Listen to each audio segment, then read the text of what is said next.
los elegidos, entre muchos trechos, intrépidas, escarabajas extraterrestres, escarabajas extraterrestres, sí, así como lo escuchas, tengastre, dimensión, experimenta, experimenta, te llama, se le llama,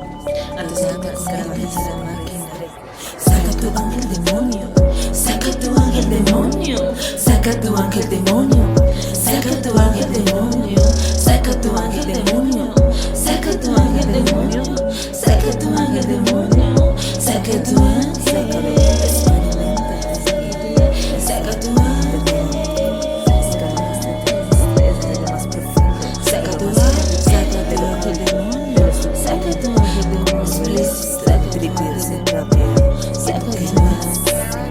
apágame la luz para que pueda enfocar. Es págame, ya no sé, págame, está en mágico, págame, intergaláctica, siempre, intrépida, la matriz, algo ya dicho, es algo ya hecho, ya realizado, y tu escarabajo extraterrestre, escarabajo extraterrestre, corre, el universo, más allá del ser,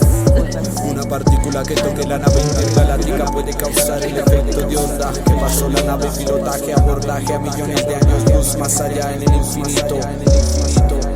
En el fin comenzando, conceptualizando las calles de los otros mundos claves, la vida láctea, escarabajo extraterrestre que inicia las pléyades brillantes de Orión, de la programación del mundo interdimensional real. Hemos crecido en tu matriz, severo viaje que visaje el perfil de la NASA, del Satán del universo, a millones de años luz. Si me conozco contra el cosmos astrales, el concepto del insecto marioneta dimensional Mario Blom, si no es haciendo rap en la matriz, dimensiones y planetas derretidos en los universos creados, todo cumple con su efecto en las galaxias del inconsciente multidimensional, emocional.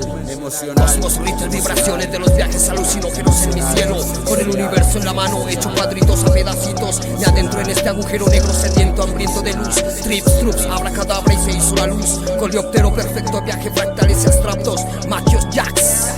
fuck tu wax. Saca tu ángel demonio, saca tu ángel,